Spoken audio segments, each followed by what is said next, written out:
तिथे गेला होता. He went there. तो तिथे जाणार आहे. He will go there. तो तिथे जात आहे. He is going there. Right. ठीक है, ये 10-10 बार लिखना है सबको. ठीक है? चलो कल ठीक 5 बजे आना. बाय. हाँ निकल गई. अरे मेरी बात तो सुनेगी तूफान मेल. रास्ते से आते वक्त ना आधा केजी पनीर लेकर आना. हाँ ये निकल गई. तू बस चाय चढ़ा. चाय बनते ही मैं आ जाऊंगी. ठीक है? पूरी नौटंकी है. आरती, कभी आंटी को पता चल गया कि मैं यहाँ आता हूँ तो क्या मेरा यहाँ आना बंद हो जाएगा? तुम पढ़ाना बच्चों को.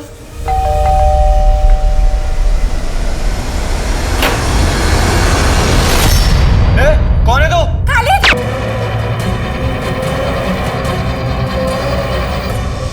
हर अपराधी के अपराध करने के पीछे एक मोटिव होता है. प्यार, पैसा, बदला. लेकिन याद रखिए, जब कोई किसी चीज को गलत तरीके से हासिल करता है तो वो चीज उसके पास होकर भी उसकी नहीं होती. नमस्कार, मैं दिव्यांका त्रिपाठी दहिया आज आपके सामने लाई हूँ एक केस जिसमें कुछ हासिल करने के लिए एक चक्रव्यूह रचा गया था, जिसकी शुरुआत हुई थी बिहार के एक छोटे से गांव तिलापुर में.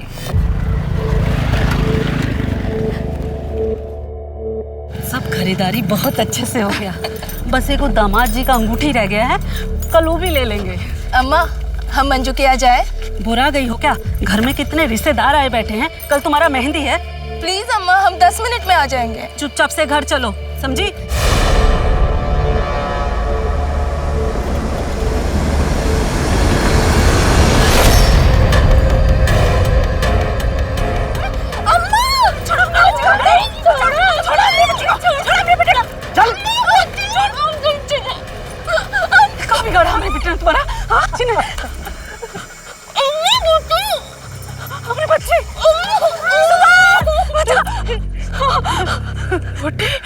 टीले के पीछे 4 बजे पूर्वा भैया.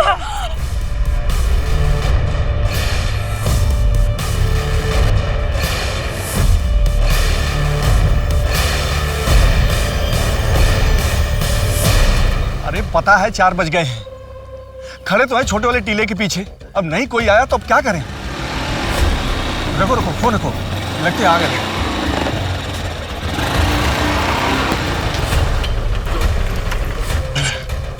पूरे 5 लाख रुपए हैं. बिटिया को जल्दी छोड़ दीजिएगा, शादी है उसका. पूर्वा भैया का सलाम. ये वो वक्त था जब बिहार के टीलापुर में अपहरण और जबरन वसूली अपने चरम पर थी. और इस सब के पीछे एक नाम था, अमरीश पूर्वा उर्फ पूर्वा भैया, जो अभी तक पुलिस की पकड़ से बाहर था. पूर्वा भैया के नाम पर पिछले 1 दशक से बिहार में हर तरह के अपराध होते थे, लेकिन ये सिर्फ एक नाम था. अब तक किसी ने उसका चेहरा नहीं देखा था.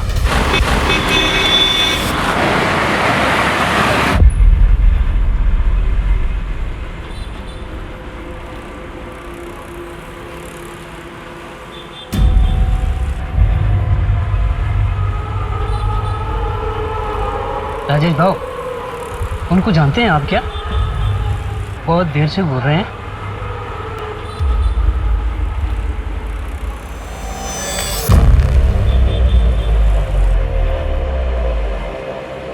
क्यों भाई, क्यों आए हो यहाँ पे?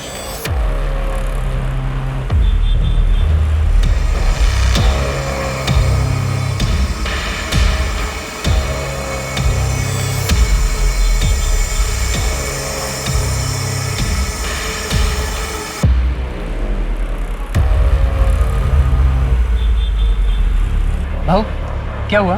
क्या बोल रहा था वो? कुछ नहीं, तू अपना काम कर. सॉरी बाबू.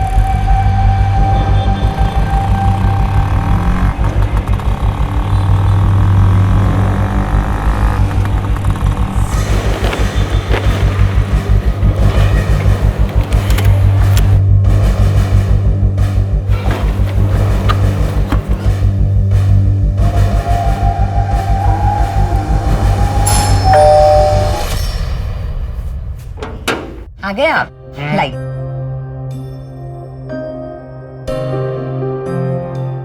प्रीति, पापा आ गए। चल अब तो किचन से बाहर आ जा, शाम से लगी हुई है। पापा। अरे मेरा बच्चा। पापा, मैंने आपके लिए गाजर का हलवा बनाया है। अच्छा, आपको पसंद है ना? अरे गाजर का हलवा इज माय फेवरेट। और आप मम्मी के हाथ का दाल चावल खा के भी परेशान हो गए होगे। तुझे कैसे पता? क्या बातें हो रही है बाप बेटी में? अरे कुछ नहीं, तुम दाल चावल लाओ और तुम हलवा गरम करो। आज अजय दुकान तक आ गया था। देखिए मेरी बात सुनिए, हमें ना प्रीति के लिए अच्छा सा लड़का ढूंढकर जल्द से जल्द उसकी शादी कर देनी चाहिए। अरे इतना परेशान होने की जरूरत नहीं है, मैं हूं ना।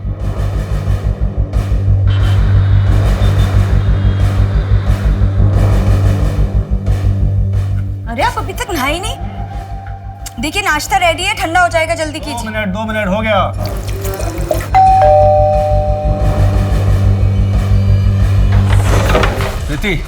प्रीति कहाँ है? प्रीति कहाँ है? अरे प्रीति कहाँ है? तुम्हारी हिम्मत कैसे हुई आने की? प्रीति से मिलने से मुझे कोई नहीं रोक सकता। पापा आप ठीक तो हो? कैसी हो प्रीति? तुम क्यों आए हो यहाँ? चले जाओ यहाँ से, हमारा कोई लेना देना नहीं है तुमसे। सुन लिया, अब दोबारा अपनी शक्ल मत दिखाना। चलो निकलो यहाँ से, बाहर निकलो। राजेश,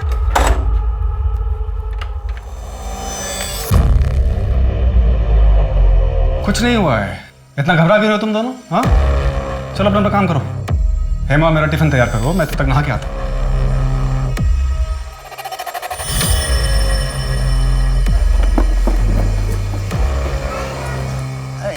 जी शाम को आते वक्त सुनार से गहने लेते आइएगा। हाँ ले आऊँगा।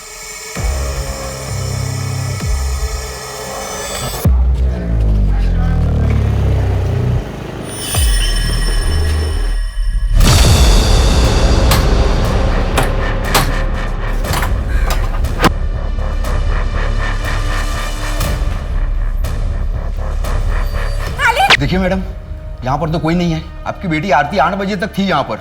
इनफैक्ट एक लड़का भी था उसके साथ, खालिद खान। वो भी घर नहीं पहुंचा। शायद वो दोनों अपनी मर्जी से कहीं चले गए हैं। आई, खालिद बहुत अच्छा लड़का है, अब एक बार मिल तो लीजिए उससे। मैं उससे मिलकर क्या करूंगी आरती? 18 की हुई नहीं है कि तुझे शादी की पड़ी हुई है। दूसरे धर्म में तेरी शादी नहीं हो सकती और मेरा फैसला कभी नहीं बदलने वाला है। अच्छा, आपने तो की थी ना अपने धर्म में शादी, तो क्या खुश थी आप?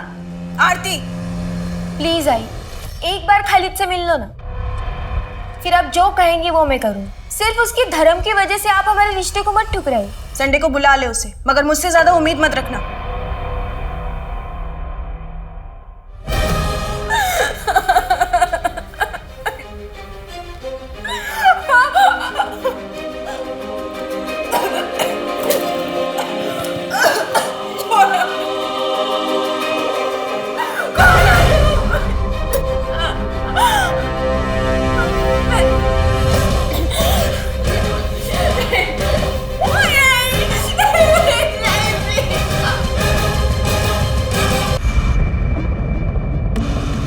बाबू 8:30 बज गए, मैं निकलता हूँ। हाँ तू दुकान बंद करके चले जाना, ठीक है?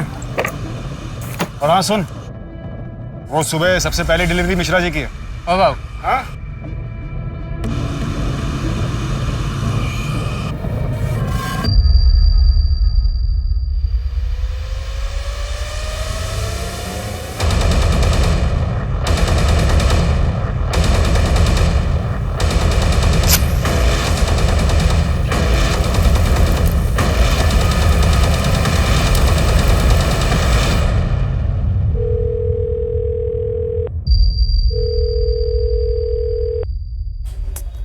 राजेश फोन क्यों नहीं उठा रहे हैं?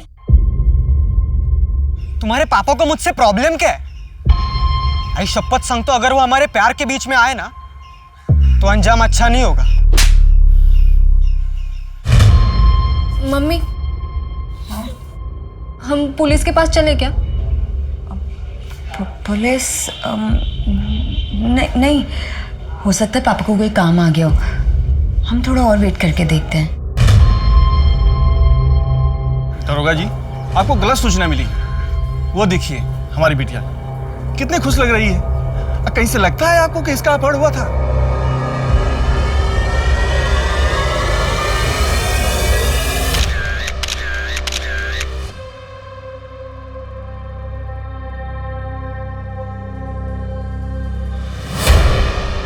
हरीश जी, आप तो समझदार आदमी लगते हैं। अगर कोई कंप्लेन नहीं करेगा तो हम कार्रवाई कैसे करेंगे? कैसे बचाएंगे आप सबको पूर्वा के खौफ से? दरोगा जी, हम समझदार हैं, इसीलिए आपको सलाह दे रहे हैं कि अपनी शक्ति और समय को व्यर्थ मत करिए पूर्वा भैया के पीछे। अरे 1 दशक से किसी ने नहीं देखा उनको। अब तो बस नानी दादी की कहानियों जैसा हो गया उनका नाम। अब तो पता नहीं जिंदा है भी या नहीं पूर्वा भैया।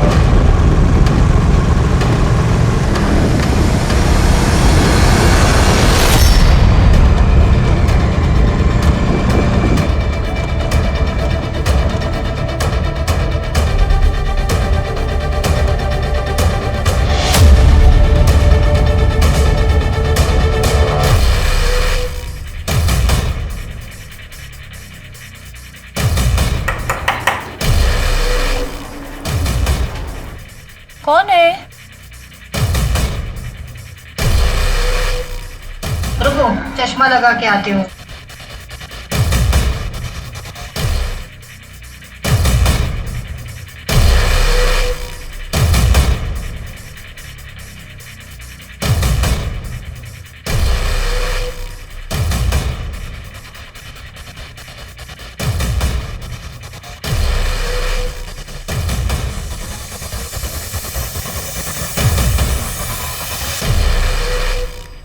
नहीं सही है, भागलपुर क्यों जाएंगे? वहाँ तो कोई है ही नहीं अब। इनके माँ बाप की पहली डेथ हो चुकी है और ये इकलौते हैं। पैसों का लेन देन या फिर प्रॉपर्टी का कोई मैटर? नहीं सर, ऐसा कुछ भी नहीं है। ये बाबू ने हमें दिए। उस दिन राजेश अपनी दुकान पर भूल गए थे। वो सुबह सबसे पहले डिलीवरी मिश्रा जी की है।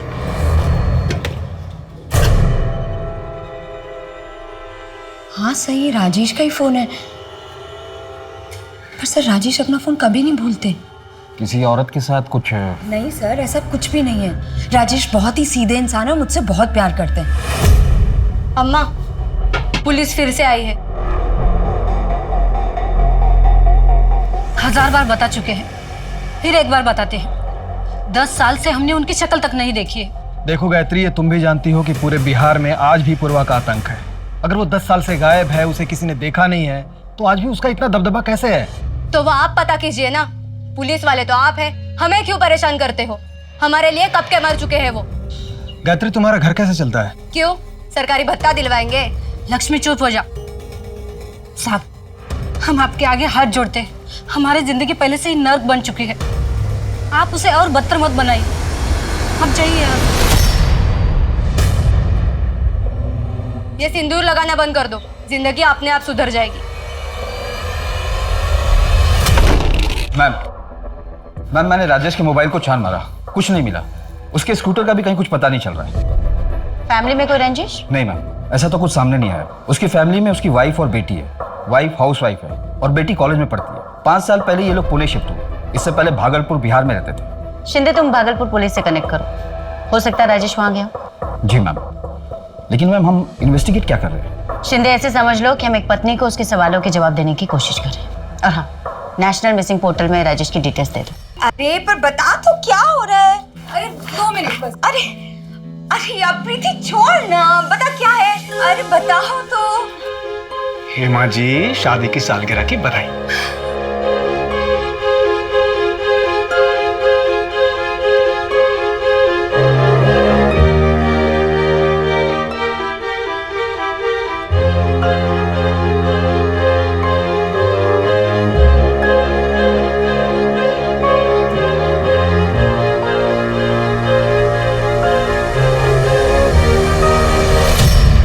पाषाण रोडच्या मागच्या साईडच्या जंगलामध्ये एक जळालेली डेड बॉडी सापडली आहे।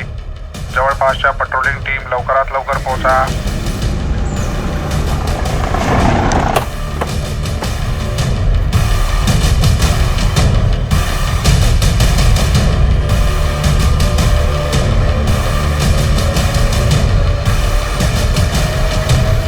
मैम, ये तो राजेश तिवारी का स्कूटर है।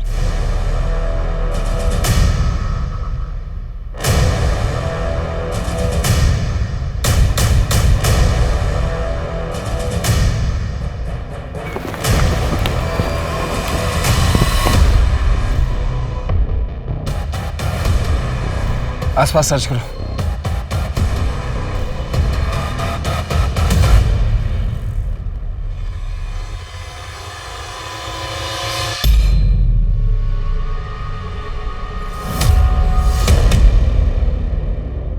साढ़े 8 बज गए, मैं निकलता हूँ। कोई नफरत में ही किसी को इतनी बुरी तरीके से मार सकता है।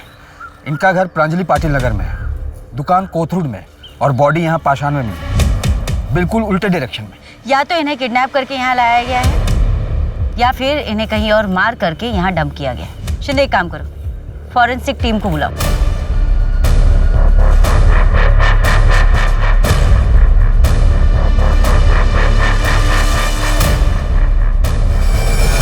मैडम कहाँ जा रही है मैम? मैम कहाँ जा मैम? मैम वो मेरे पति की लाश नहीं हो सकती, और कोई मुझे लाश देखने क्यों नहीं दे रहा है? देखिए हेमा जी, फिलहाल आप शांत होइए और यहाँ बैठिए। बैठिए, मैं बता रही हूँ। देखिए हेमा जी, लाश पूरी तरह से जल चुकी है, उसे पहचानना बहुत मुश्किल है। तो फिर ये आप कैसे कह सकती हैं कि वो मेरे पति की लाश है? क्योंकि बॉडी के फिंगर में हमें एक अंगूठी मिली है और बॉडी के पास ही हमें राजेश का स्कूटर। ये देखिए, देखिए। मैम ये अंगूठी और ये स्कूटर तो राजेश का ही है, पर नहीं मैम, वो मर नहीं सकते, वो ऐसे हमें छोड़ के नहीं जा सकते। आप प्लीज उन्हें ढूंढिए मैम। देखिए हेमा जी, हम कोशिश कर रहे हैं, फिलहाल आप घर जाइए। साहब, मेरी बेटी 3 दिन से गायब है, उसका फोन भी नहीं लग रहा है। फोटो लाए हैं उसकी? हाँ शायद। कितनी उम्र होगी इसकी? 28 साल की है। मैम, भागलपुर पुलिस से मेरी बात हुई, उनका कहना है कि ऐसी कोई फैमिली वहां नहीं रहती थी। वो लड़का बाबू जो राजेश की दुकान में काम करता था, उससे बात हुई? जी हाँ मैम, बाबू ने बताया कि 3 दिन पहले राजेश की दुकान पर एक आदमी आया था, शायद वो राजेश को धमकी भी दे रहा था। हालांकि बाबू ने ये सब कुछ सुना नहीं, लेकिन मैम मैं सीसीटीवी फुटेज निकलवा रहा हूँ, शायद कुछ दिख जाए। राजेश की वाइफ हेमा को भी बुलवा लो। शिंदे, मुझे इस परिवार की छोटी सी छोटी डिटेल्स भी चाहिए। और मैम, प्रीति के सैंपल भी मैंने भेज दिए, 2-3 दिन में डीएनए रिपोर्ट भी आ जाएगी।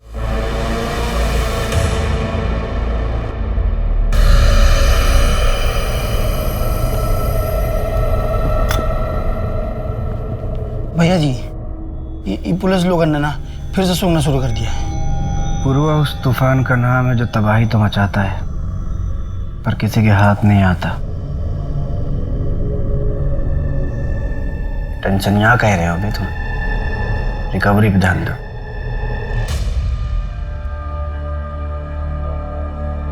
हेड कांस्टेबल हुआ करते थे उस वक्त हम इस थाने में, तब ये पूर्वा भैया सिर्फ पूर्वा हुआ करते थे, अमरीश पूर्वा। 18-19 साल की उम्र में छोटी मोटी चोरी शुरू की थी, उसके बाद हफ्ता वसूली की। गायत्री से पूर्वा भैया की शादी बहुत जल्दी हो गई थी, उसके बाद अपहरण, एक्सटॉर्शन, हाफ मर्डर, फिर हर चीज में पूर्वा भैया का नाम आने लगा। और फिर 10 साल पहले अचानक गायब हो गया। 17-18 साल की नई नवीली दुल्हन लेके भागे थे, फिर दोनों हवा हो गए। उसके बाद ना पूर्वा भैया का पता चला और ना ही उस औरत का।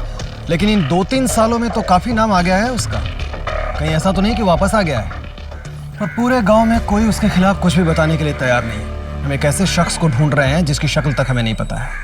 कल को हमारे बगल में बैठ के चाय पी रहा होगा और हमें पता भी नहीं चलेगा। वैसे इस आदमी के खिलाफ कोई रिपोर्ट नहीं है, कोई सबूत नहीं है, ऐसा कैसे? जब पूर्वा भैया कभी पकड़े ही नहीं गए तो रिकॉर्ड कैसे बनेगा? ऐसा लगता है कि भागने से पहले अपना पूरा अस्तित्व मिटा दिया। पर कोई तो कमजोरी होगी इसकी।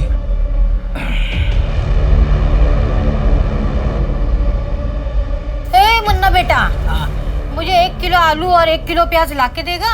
जी। रुक रुक रुक, और ये लो 2 नोट, और लल्लन को दे देना और उसको बोलना कि कस्तूरी का हिसाब खत्म।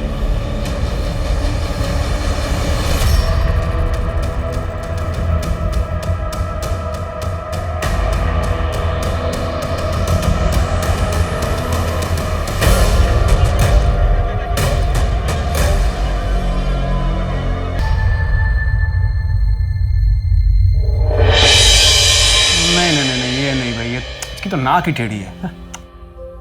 ये वाला देखो, इतना बुढ़ा लग रहा है। और नहीं तो क्या, इन 5 में ये थोड़ा ठीक है, लेकिन ना। बस बस बस, हाँ, अगर ऐसे ही चलता रहा ना तो मिल गया लड़का और हो चुकी शादी। अरे तो क्या किसी ऐसे यारे गैरों को पसंद कर लें? नहीं नहीं, बिल्कुल भी नहीं। एक काम करो, आप बाप बेटी ना मिलकर एक अच्छा सा राजकुमार ढूंढो, ठीक है? और जब राजकुमार मिल जाए ना तो मुझे बता देना, मैं सच धज के तैयार होके शादी में आ जाऊंगी।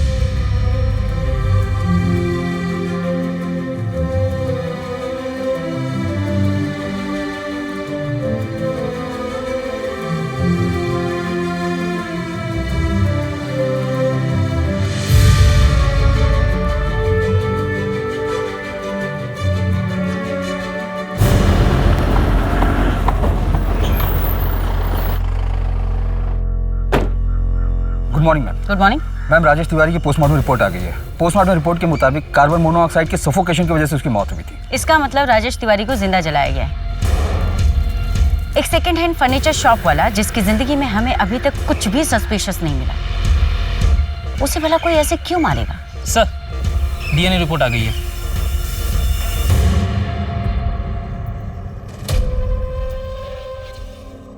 मैम, ये डीएनए रिपोर्ट तो देखिए।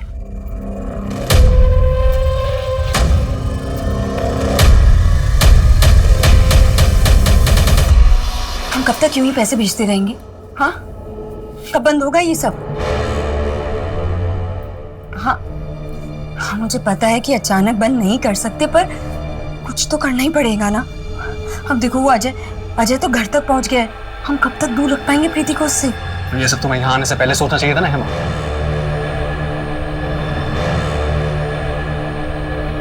इतना परेशान होने की जरूरत नहीं है। और वैसे भी अजय को प्रीति से दूर रखना ये हमारा फैसला नहीं हो सकता। प्रीति को डिसाइड करना। तो प्रीति का डीएनए बॉडी के डीएनए से मैच नहीं हुआ है।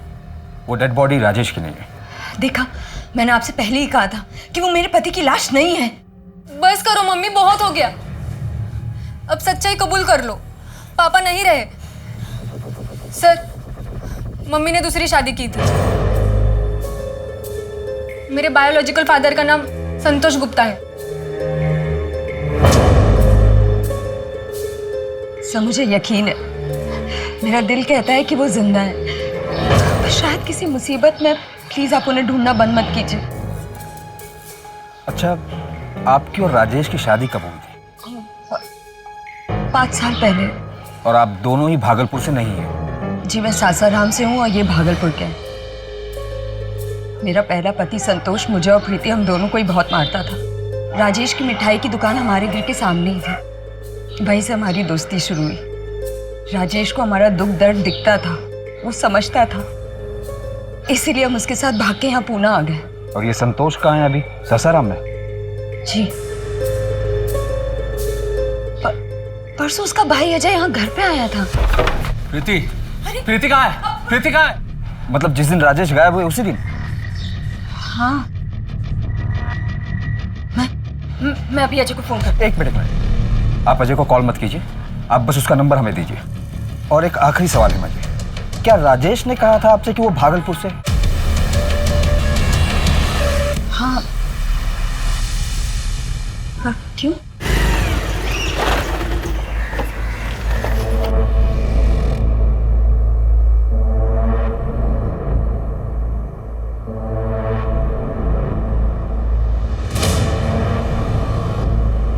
I am really very sorry. अब 1 हफ्ते पहले ही तो देखा था अंकल को, कितने खुश थे तुम्हारे रिजल्ट से। प्रीति, अब मुझे लगता है कि तुम्हारे मम्मी से बात कर लेनी चाहिए। तुम सिर्फ अपना सोचते हो ना। मैंने पहले भी कहा था, मम्मी पापा उनकी मर्जी के खिलाफ कुछ नहीं करूंगी। प्रीति, प्रीति, प्रीति, आई एम सॉरी। हमने अपने पुराने खबरियों को एक्टिव किया था। काम की खबर मिली है आपके लिए। वो औरत एक गांव में दिखी है जो पूर्वा भैया के साथ भागी थी। और पूर्वा? उसका पता नहीं। और उसके साथ एक बूढ़ी औरत रहती है। हालत खस्ता है उनकी, लेकिन आजकल बहुत पैसे हैं उनके पास। कौन सा गांव है? यही बिहार का भीमापुर गांव। अरे आरती, अरे क्या कर रही है? इतनी आवाज, कितनी जोर से गाना सुन रही है। उफ, इतनी तेज आवाज बजा रखी है। अरे मम्मी, अरे क्या कर रही है? अरे मैं गिर जाऊंगी। पागल।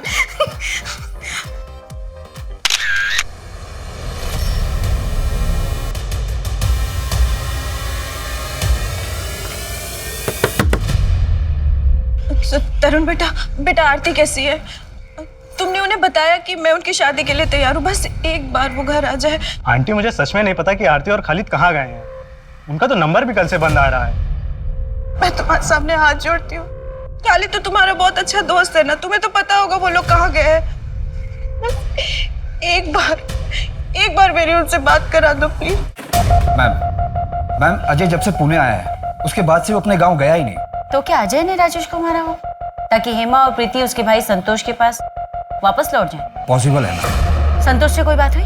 जी नहीं मैम, 5 साल पहले संतोष ने सासाराम छोड़ दिया था हेमा और राजेश के भागने के बाद। तब से वो किसी के कांटेक्ट में नहीं है। मैम, राजेश के फर्नीचर शॉप से घर तक के सीसीटीवी फुटेजेस आए हैं। प्ले करो।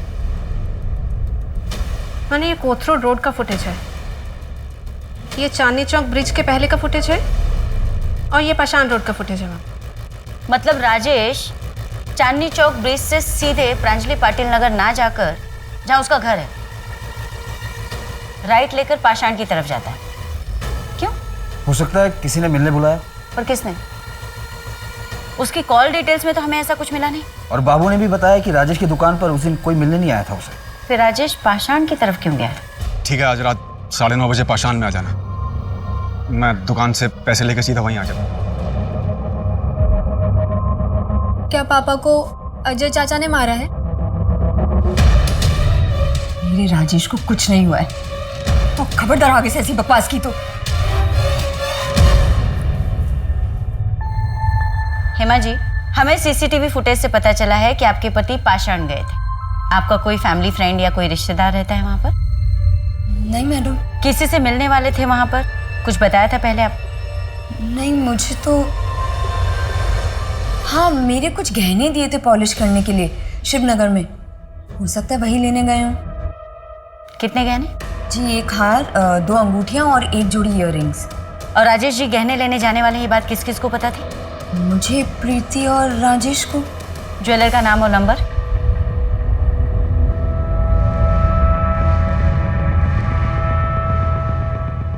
राजेश भाई, सब बराबर ना?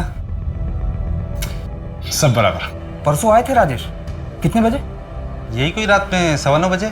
मतलब राजेश के पास ज्वेलरी थी, पर क्राइम लोकेशन पे तो हमें कोई ज्वेलरी नहीं मिली। हो सकता है ये मर्डर ज्वेलरी की वजह से ही हुआ। मैम, ये भी हो सकता है कि मर्डर करने वाले को ज्वेलरी के बारे में पता ना हो और मारने के बाद उसे ज्वेलरी मिली हो। शिंदे, एक काम करो, अलर्ट जारी करवा दो। आसपास के किसी भी ज्वेलर के पास अगर कोई ज्वेलरी बेचने आता है तो वो हमें इन्फॉर्म करे। जी मैम। मैम, ये हेमा के ज्वेलरी के कुछ फोटोग्राफ्स।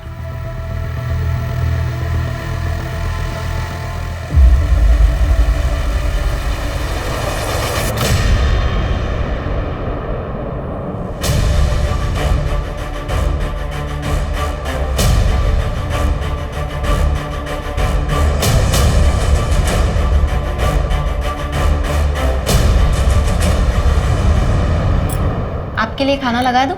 हाँ ठीक है, लगा दो। हर महीने एक आदमी आता है, शायद वही पैसे देता है। पूर्वा, लगता तो ऐसा ही है।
कह रहा है तुम अन्न जल सब त्याग के बैठी हो, खाना नहीं खा रही हो।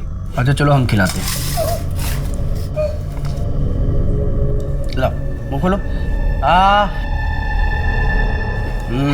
वरना तुम्हारा बाप पिलपिला जाएगा, बोलेगा 30 लाख की फिरौती ली और हमारे बिटिया को खाना तक नहीं दिया। भैया जी हम क्या बोल रहे थे कि लड़की तो मुंह खोलेगी नहीं, तो हम थोड़ा सा। ए गुड्डू, पुरवा की परछाई पे भी दाग लगा ना तो भूल जाएंगे तुम हमारे दोस्त हो। पुरवा वो काम करता है जिसका परमिशन प्रशासन नहीं देता, वो काम नहीं करता जिसका परमिशन जमीर नहीं देता, समझे? जी बहन। घुसाई नहीं, गोली मार देगा लड़की को। बंदूक नीचे रखो, बंदूक फेंक। दरोगा गोली मार दूंगा लड़की को। गुड्डू खोल जल्दी। गोली मार देगा लड़की को। देख लड़की को वहीं छोड़, बंदूक फेंक। आगे नहीं बढ़ना, गोली मार देगा लड़की को दरोगा। भागो मत, मैंने कहा बंदूक नीचे रखो।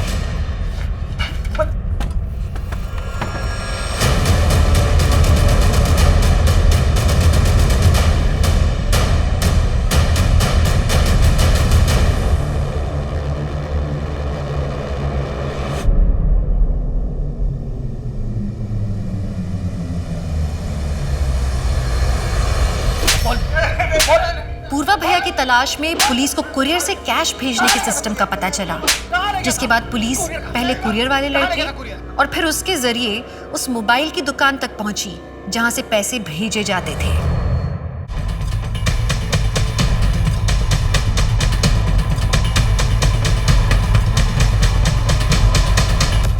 शर्मा जी, मुझे इस शॉप पर जाना पड़ेगा। पर सर पुरवा भैया तो यहाँ है, मौका मिला है, हम छोड़ नहीं सकते। पुरवा को पकड़ने के लिए आप जाइए अपनी टीम लेकर। पर सर हम कैसे जा सकते हैं, हम तो रिटायर्ड। चिंता मत करिए, मैंने एसपी साहब से बात कर ली है। इस केस के लिए आपको स्पेशल अथॉरिटी मिली है, पेपर आज तैयार हो जाएंगे। मैम बाबू ने जैसा बताया उस टाइमलाइन के हिसाब से राजेश की दुकान के बाहर उससे मिलने वाला बंदा अजय ही था। हेमा ने भी कंफर्म किया। तो अजय पिछले 3 महीने से राजेश को धमकी दे रहा है और अब राजेश की डेड बॉडी मिली और अजय गायब। और मैम सासाराम पुलिस से भी मेरी बात हुई, उनका कहना है कि अजय खुद संतोष को पिछले 5 सालों से ढूंढ रहा है और अजय का मानना है कि अगर संतोष दुखी होकर कहीं चला गया होता तो इन 5 सालों में एक बार तो जरूर कांटेक्ट करता उन लोगों को। हो सकता है हेमा की तरह संतोष ने भी दूसरी शादी कर ली। आपके लिए खाना लगा दूं? लेकिन जिंदगी में अगर वो मूव ऑन कर चुका है तो राजेश को क्यों मारेगा? मैम इस लॉजिक से तो अजय के पास भी कोई मोटिव नहीं बनता राजेश को मारने। ये एक बहुत बड़ा चक्रव्यूह और हम इसमें फंसते ही चले जा रहे हैं और हमारे एक ही किरदार गायब हो रहे हैं।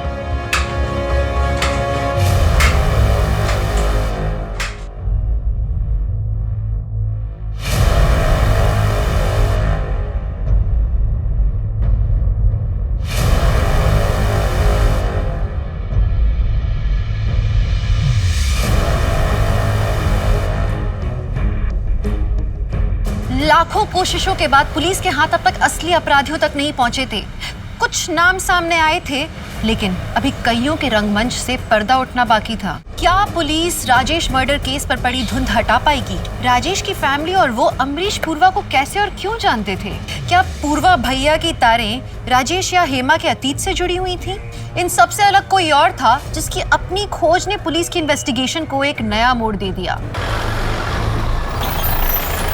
Good morning ma'am. Good morning. Good morning madam. Morning morning. Madam नमस्ते। नमस्ते। मेरे बेटे का कुछ पता चला?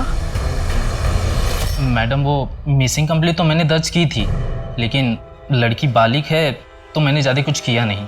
क्या बालिग के साथ क्राइम नहीं हो सकता? और इस मिसिंग कंप्लेंट के बारे में इन्फॉर्म करना तुमने ज़रूरी नहीं समझा मुझे? वो क्या है ना मैडम, हर रोज़ इतने मिसिंग कंप्लेंट आते हैं और लड़की बालिग थी तो मुझे लगा शायद अपनी मर्जी से कहीं चली गई होगी। सारे मिसिंग कंप्लेंट प्रांजलि पाटिल नगर से तो नहीं आते ना, जहाँ का मर्डर केस हम इन्वेस्टिगेट कर रहे हैं। I am sorry madam. Shinde, ये बरखा मिसिंग केस और राजेश मर्डर केस एक दूसरे से कनेक्टेड हो सकते हैं? मैं बरखा की केस को स्टडी करता हूँ मैम। मैंने बरखा के केस को स्टडी किया। बरखा और राजेश तिवारी का इंसिडेंट एक ही दिन हुआ है, 11 फरवरी। मैंने बरखा के CDR को भी चेक किया। उसके मोबाइल का लास्ट लोकेशन प्रांजलि पाटिल नगर है और उसी रात 8:14 पर उसका फोन भी स्विच ऑफ हुआ। इस बरखा के कॉल रिकॉर्ड में राजेश का कोई कनेक्शन मिला? नहीं मैम, उसकी ज्यादातर बात उसके पिता और पति से होती थी और उसका पति औरंगाबाद में पोस्टेड है। क्या कनेक्शन हो सकता है बरखा और राजेश के बीच?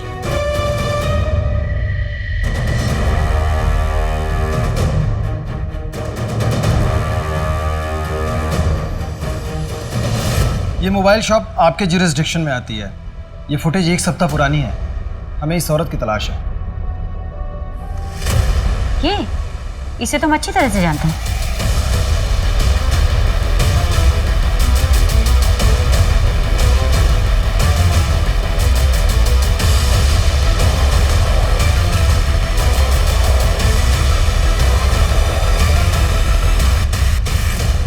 हमारी शादी के वक्त राजेश ने पूर्वा भैया से कुछ मदद ली थी, जिसके लिए हम पूर्वा भैया को आज तक पैसे भेजते आए हैं। कैसी मदद? सर ये तो मैं नहीं जानती, राजेश को ही पता होगा। तो आपने हमें पहले क्यों नहीं बताया कि आपके पति राजेश एक माफिया को पैसे भिजवाते हैं? आप पूर्वा के खिलाफ गवाही देंगी? गवाही? सर पूर्वा भैया ने हमारी मदद की थी, और वैसे भी मैं ना पूर्वा भैया से कभी मिली हूँ ना उन्हें कभी देखा है। देखिए मैडम, मुझे ना इन सब में नहीं पड़ना है। मैं सिर्फ अपने पति को ढूंढना चाहती हूँ। हेमा जी, ये भी तो हो सकता है कि आपके पति राजेश को पूर्वा ने ही मारा हो। मेरे पति मरे नहीं हैं, और वैसे भी पूर्वा भैया उन्हें क्यों मारेंगे? हम उन्हें पैसे भेजने में कभी देरी नहीं करते हैं। आप लोग खुद मेरे पति को ढूंढ नहीं पा रहे ना, इसलिए बकवास बातें कर रहे हैं। मुझे आप लोगों की कोई जरूरत नहीं है, मैं खुद ढूंढ लूंगी अपने पति को।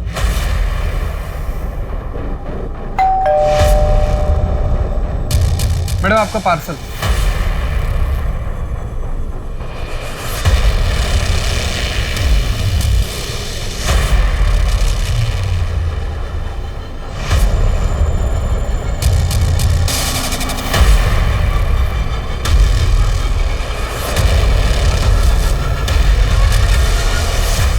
मुंह खोला तो और भी सौगात है भेजने के लिए।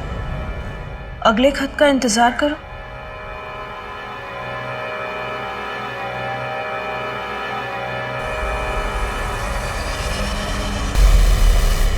पूर्वा के अरेस्ट होने के कितने चांसेस हैं? मैक्सिमम।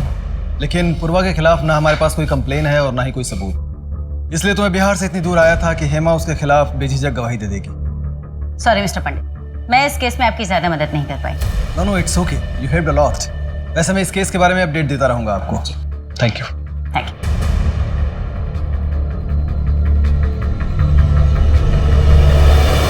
अरे रमनीत भाई, हाँ मुझे ये पिघला के ये वाली डिजाइन बनानी है।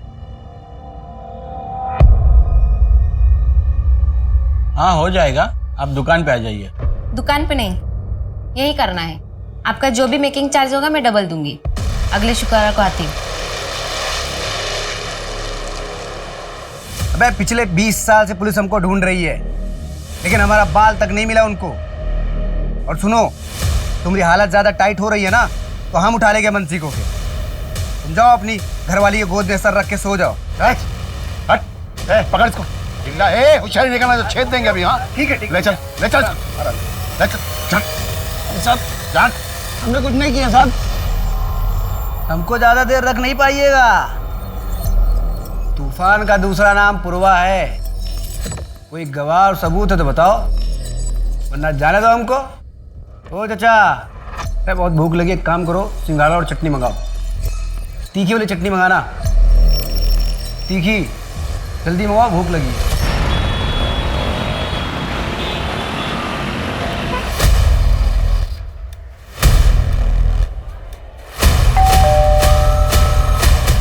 बरका,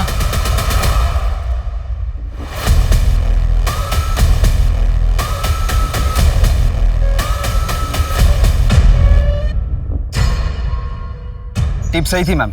बरखा हमारी हिरासत में है और हेमा के गहने भी मिल गए। बरखा यहाँ मुंबई के कांदीवली एरिया में किसी आदमी के साथ रह रही है। कौन? अजय? अब अजय या संतोष ये तो पता नहीं मैम, क्योंकि बरखा अपना मुंह नहीं खोल रही है। लेकिन मैं अपनी टीम के साथ रेड मारने जा रहा हूँ। कौन सा फ्लैट है?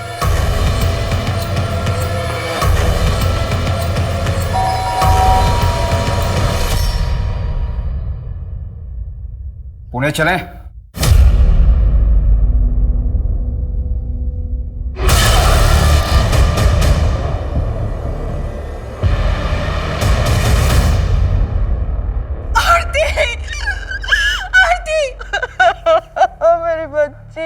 बॉडी को देख के लगता है 15-20 दिन पहले ही मार दिया है।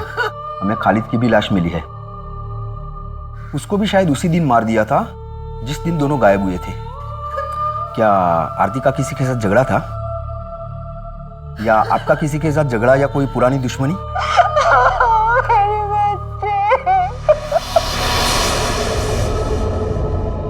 मुझे तुम बहुत पसंद हो, चलो शादी कर लेते हैं।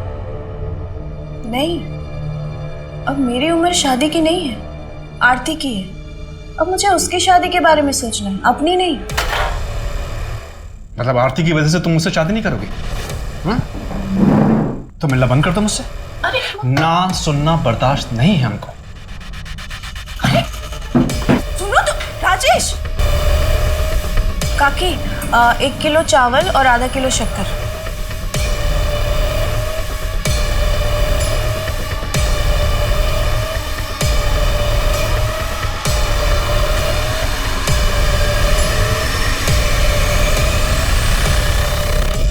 तो शुरू हो रहा है या मैं मारना शुरू करूं?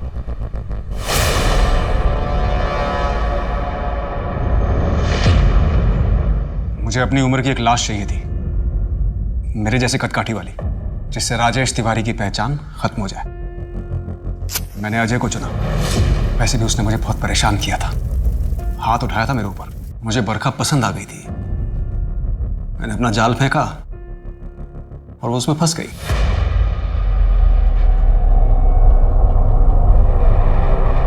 भागोगी मेरे साथ? शादी करोगी? पूर्वा भैया को पैसे क्यों भेजता था? आपको पूर्वा भैया के बारे में कैसे पता चला? तूने अतीत में जो कर्मकांड किए हैं ना, उसका भुगतान तू आज भी कर रहा है। उसी के किस्त कुरियर करती तेरी बीवी सीसीटीवी कैमरे में देखेगी। अब बता, किस बात के पैसे दे रही थी? हेमा पैसे देने क्यों गई थी? उसका इंतजाम तो हो रखा था। सब कहा है मेरे पति? बताइए ना, कहा है वो? आइए।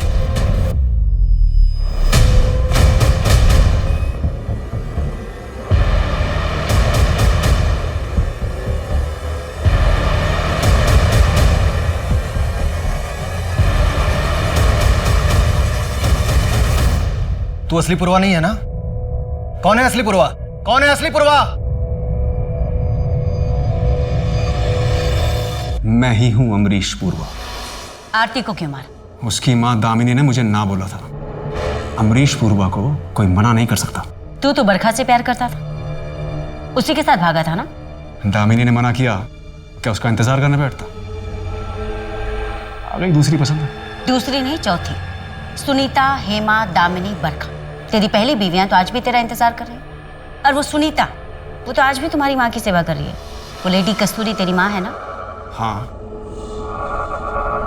आज तक कोई पकड़ नहीं पाया मुझे। और मैडम, आप भी ये मत समझना कि आपने सब कुछ खत्म कर दिया मेरा। और आज भी मैं यहाँ जेल में बंद रहूंगा और वहां बिहार में मेरा खौफ बरकरार रहेगा।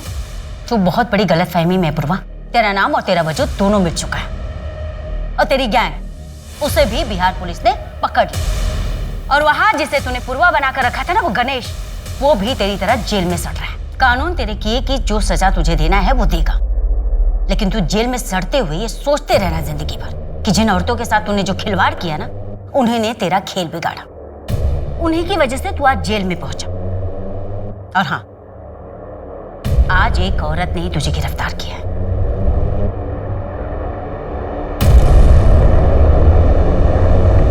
तुम्हें ये तो पता ही था ना कि तुम्हारा पति राजेश तिवारी ही अमरीश पूर्वा उर्फ पूर्वा भैया है। पर क्या ये पता था कि वो तीसरी शादीशुदा औरत के साथ भागा है और उसने चौथी शादी कर ली? क्या राजेश गहने ले गए? ठीक है, मेरा दिल कहता है कि वो जिंदा है, पर शायद किसी मुसीबत में। प्लीज आप उन्हें ढूंढना बंद मत कीजिए। जब मुझे पता चला कि राजेश गहने ले गए थे, तो मैं समझ गई थी कि मुझे भी सुनीता और गायत्री की तरह धोखा दिया है। इसीलिए जानबूझ के मैंने कुरियर से पूर्वा भैया के नाम के पैसे भिजवाए, सीसीटीवी में अपनी शक्ल दिखाई जानबूझ के, ताकि बिहार पुलिस पूर्वा भैया को ढूंढते ढूंढते यहाँ तक आए और राजेश की सच्चाई सबको पता चल जाए। एक अपराधी के साथ रहते रहते तुम्हारी सोच भी अपराधियों वाली हो गई है।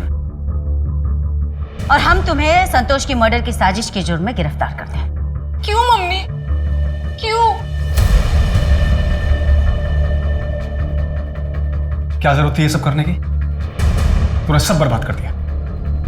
मेरी, अपनी, प्रीति की, सबकी जिंदगी बर्बाद कर दी। इसके जिम्मेदार तुम खुद हो। अगर तुम मुझे छोड़कर दूसरी औरत के पास नहीं जाते ना, तो मैं ये सब कभी नहीं करती। मैं सुनीता या गायत्री नहीं हूं जो तुम्हारे बिना पूरी जिंदगी तुम्हारे नाम का सिंदूर लगा के तुम्हारा इंतजार करती रहूं।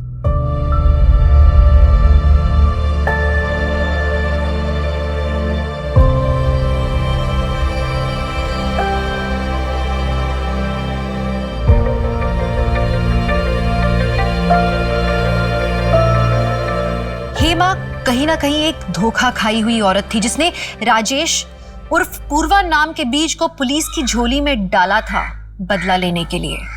हेमा सही थी या गलत ये तो कोई नहीं बता सकता, लेकिन उसकी बदौलत बिहार से पूर्वा भैया नाम का खौफ खत्म हो गया था और कहीं ना कहीं पूर्वा की बाकी पत्नियों को भी इंसाफ मिल गया जिनका इस्तेमाल वो अपने गलत कामों के लिए करता था। और इस सब में आरती को अपनी जान गंवानी पड़ी क्योंकि उसकी माँ दामिनी ने शादी करवाने से मना कर दिया था। एक दरिंदे की सनक में एक माँ को अपनी बेटी को खोना पड़ा।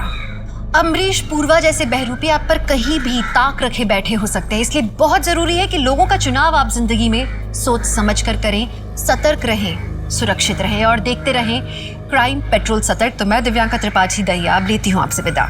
जय हिंद।